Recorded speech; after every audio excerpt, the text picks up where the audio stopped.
تو نے مجھے پانی نہیں دیا، مجھے پانی نہیں پلایا، وہ بندہ پھر کہے گا اے اللہ تو ہی ہر ایک کو پانی پلانے والا، ہر ایک کو پانی دینے والا، ہر ایک کی زندگی کے اندر سیرابی کرنے والا تو ہی ہے، ہم تجھے کہاں سے پانی پلا سکتے ہیں؟ اللہ کہے گا کہ میرا فلاں بندہ دنیا کے اندر پیاسا تھا، وہ پیاس سے اس کی جان جا رہی تھی، اس نے تجھ سے پانی کا ایک گھونٹ مانگا تھا لیکن تو نے اس کو پانی نہیں پلایا تھا، اگر تو اس وقت وہاں اس کو پانی پلایا ہوتا تو مجھے اس جگہ پر تو مجھے پاتا۔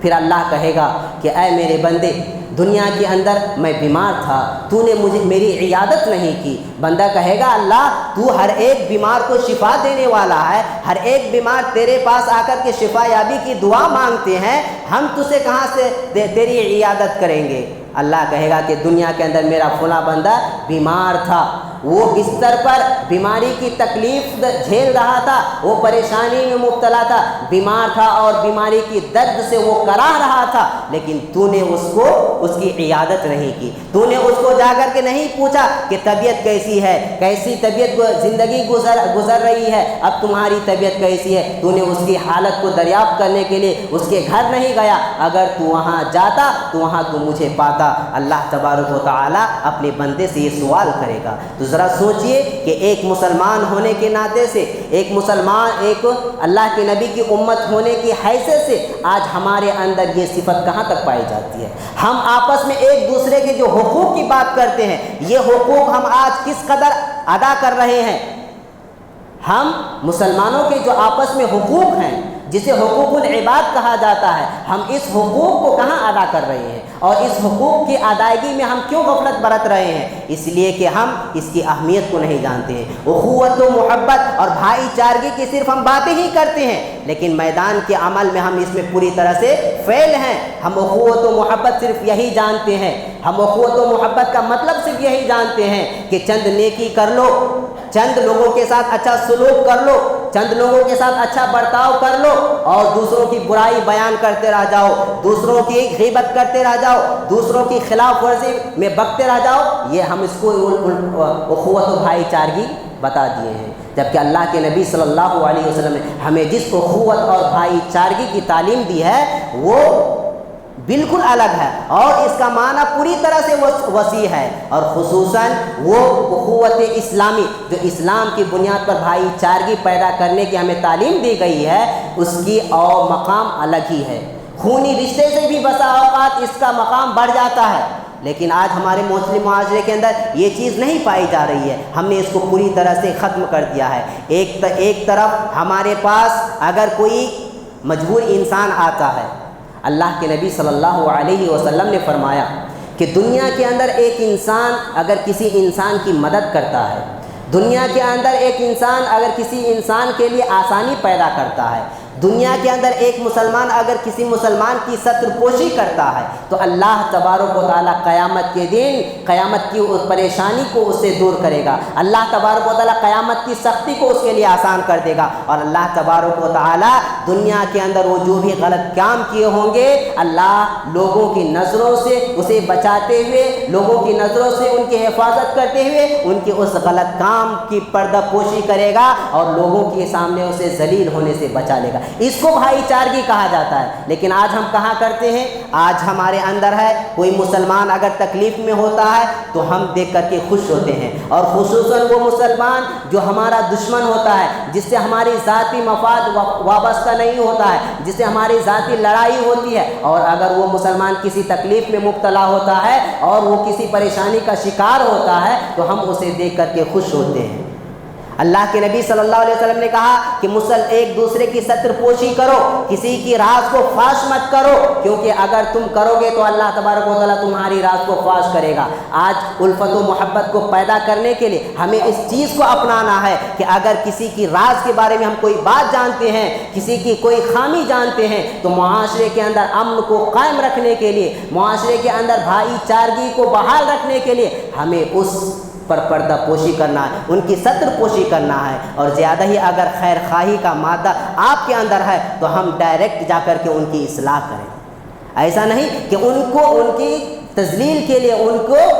برا بنانے کے لیے ان کے خلاف جا کر کے ہم دوسری جگہ ان کی خامیوں کو بیان کریں۔ تو کہنا یہ ہے کہ آج ہمارے مسلم معاشرے کے اندر یہ جو بھائی چارگی یا جو حقوق العباد کی بات کی جاتی ہے، وہ حقوق العباد آج ہمارے معاشرے کے اندر نہیں ہے۔ ہم کسی کی بھی حق ادا نہیں کر پا رہے ہیں۔ اللہ کے حق تو کچھ بھی ادا کر لے رہے ہیں، لیکن بندوں کے جو حقوق ہے اس معاملے میں ہم ایک طرف اگر ادا کر رہے ہیں تو دوسری طرف ہم اس حقوق کی ادائیگی کے بعد دوسری طرف ہم گناہ کا کام کر کے اس حقوق کی نیکیوں کو پوری طرح سے ختم کر دے رہے ہیں، پوری طرح سے ختم کر دے رہے ہیں۔ اللہ کے نبی نے فرمایا کہ الحق المسلم علی المسلم ستہ،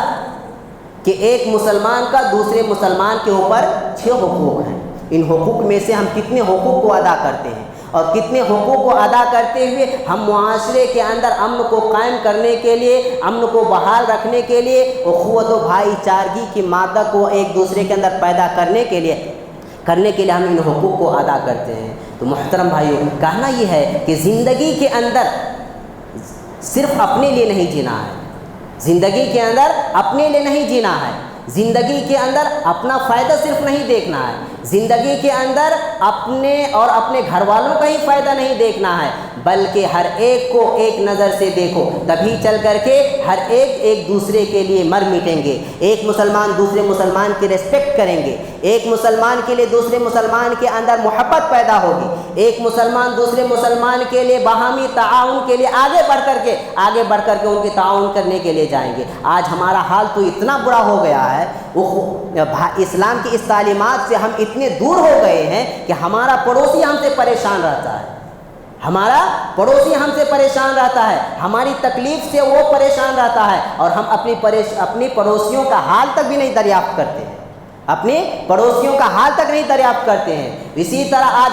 ہماری حالت یہ ہو گئی ہے کہ اگر کوئی آدمی آپ کی برادری سے نہیں ہے، میری مراد ہے کہ اگر کوئی انسان آپ سے تعلق رکھنے والا نہیں ہے، وہ کہیں اور سے آیا ہے، تو آپ کے اندر ان کے لیے وہ ریسپیکٹ یا ان کو پریشانی میں دے کر آپ کے اندر وہ محبت پیدا نہیں ہوتی ہے۔ کیوں؟ اس لیے کہ آپ سوچتے ہیں یہ تو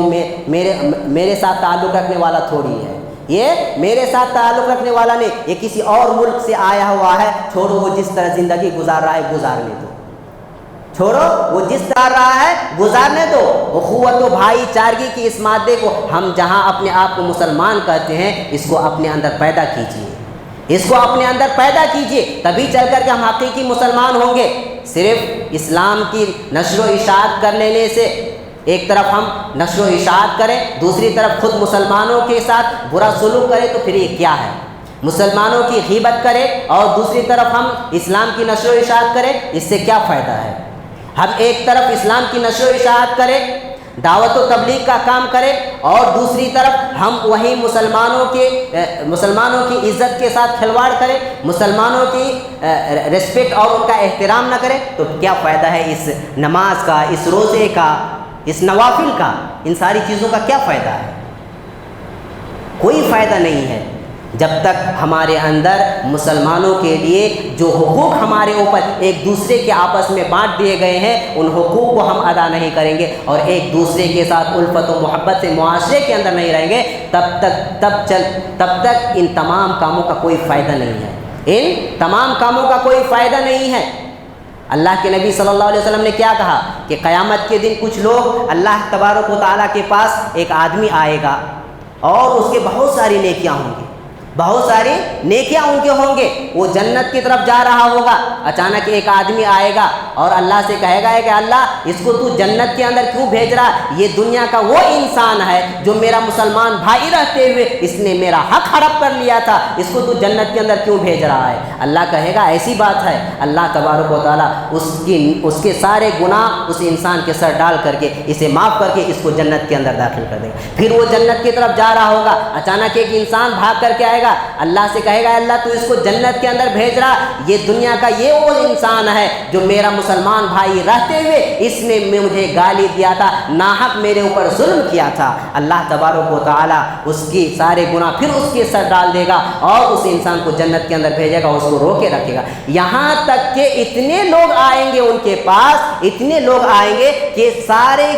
ان کی ساری نیکیاں ختم ہو جائیں گی، لیکن ان کے جو جرم رہے ہوں گے دنیا کے اندر اندر جو لوگوں کے اوپر اپنے مسلمان بھائی کے اوپر کیے ہوں گے وہ کبھی ختم نہیں ہوگا. آخر میں کیا ہوگا؟ جنت کے بجائے اسے جہنم کا راستہ دکھایا جائے گا اور وہ جہنم رسید کر دیا جائے گا.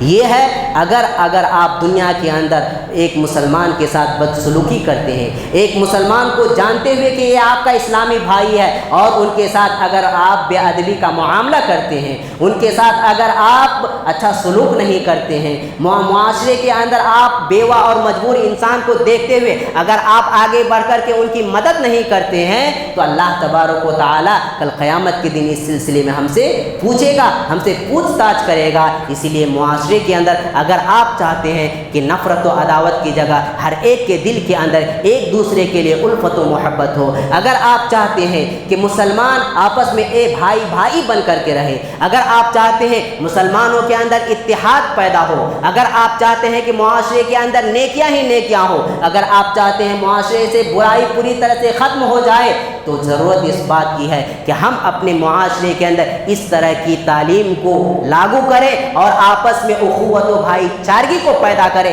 اس کے علاوہ ہم حتی